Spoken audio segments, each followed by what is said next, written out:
Thank you, Mr. Chairman, and thank you, Ranking Member Tran. I really believe deeply in the work of the Oversight Subcommittee. We all swore, one thing that unites us all in this committee and in Congress is we all swore an oath to protect and defend this important document, the United States Constitution. And one of the core responsibilities of Congress is oversight. It's because oversight is about transparency, which is essential to public trust. Oversight is essential to cracking down on waste, fraud, and abuse, which I'm deeply committed to.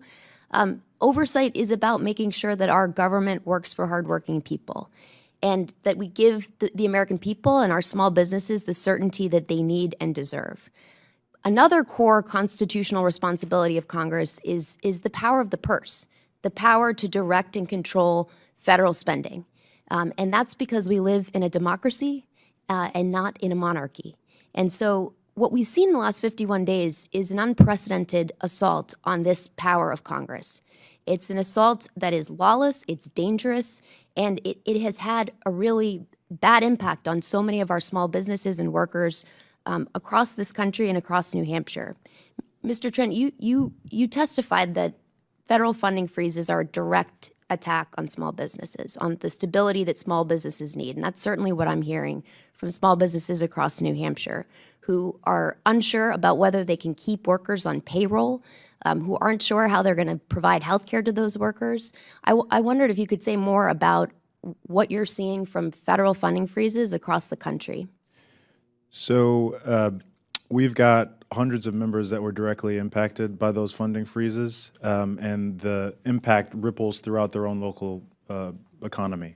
One member in New Glarus, Wisconsin, runs a child care facility. Worried about state block grant funding, she thought that she might not be able to make payroll the next month and would have to fire half of her team. We have in Oak Ridge, Tennessee, a member who does groundbreaking research for the government. She logs into her funding portal one morning and finds that the funding that was supposed to be powering her work was nowhere to be found, totally frozen. We've still got folks who are wrestling with these freezes, and everyone is just told to be excited about the incoming, deregulation regime. And so it's really unfair, and we're certainly hearing from most of our members that this is something that's impacting them every single day.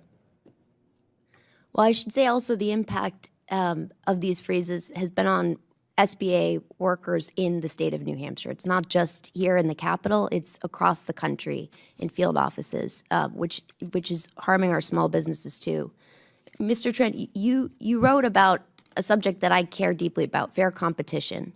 And I think it's another issue that should unite us all here in Congress. Our antitrust and consumer protection laws are as old, the ideas in them are as old as America. It's about checking power. And here on the Small Business Committee, we're about bringing power back to our small businesses at a time when the American economy has never been more consolidated. You wrote about the impact of the unprecedented access that an unelected billionaire in the White House has to the sensitive data of small businesses and of people across the United States. You testified that this destroys fair competition alongside the destruction of public trust. Can you say more about that?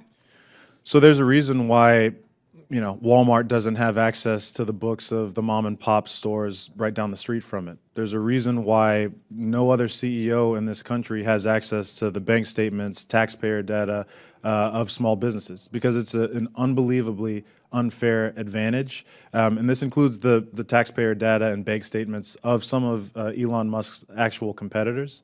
And so we need to be doing everything in our power to make sure that the playing field is level for small businesses to compete. And I'll just respond by respectfully disagreeing with some statements around deregulation and tax code that have been made.